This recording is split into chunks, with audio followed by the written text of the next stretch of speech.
You have said that your favorite time to own a stock is forever, yet you sold McDonald's and Disney after not owning them for long.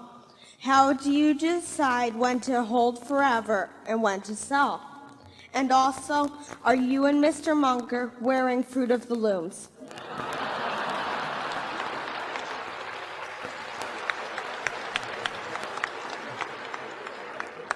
Charlie?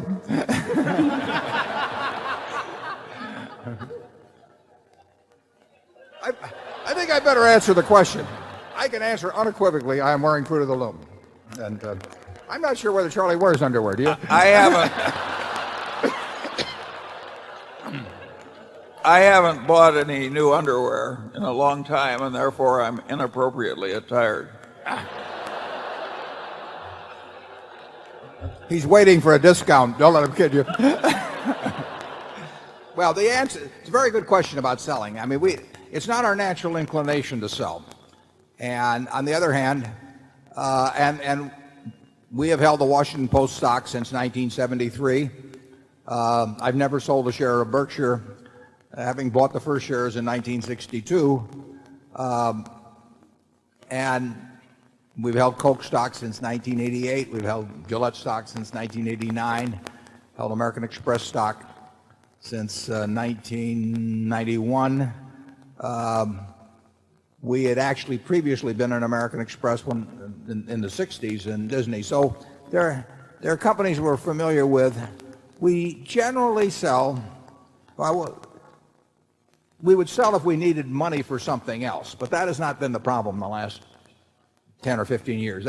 40 years ago, my sales were all because I found something that I liked even better. I hated to sell what I sold, but I also didn't want to borrow money.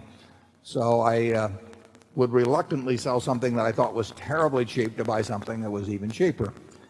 Those were the times when I had more ideas than money. Now I've got more money than ideas, and that's a different equation. So now we sell really when we think that when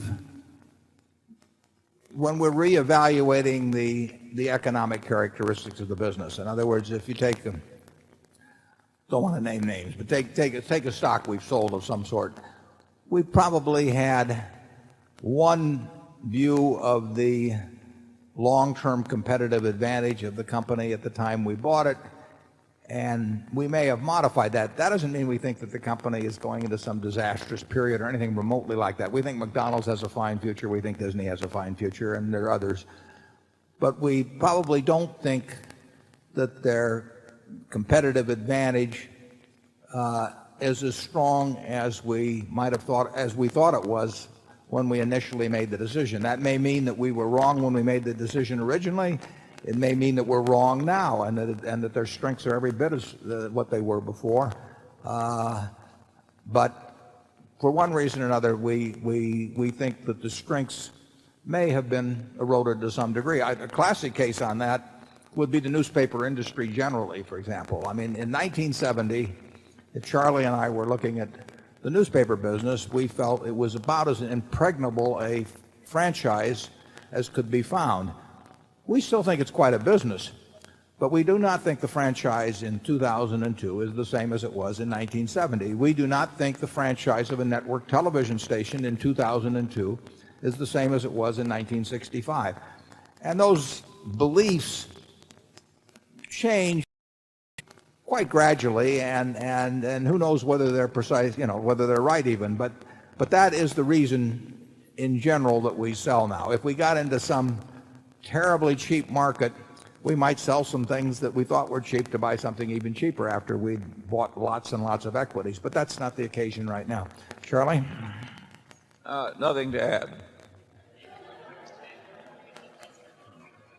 He's been practicing for weeks.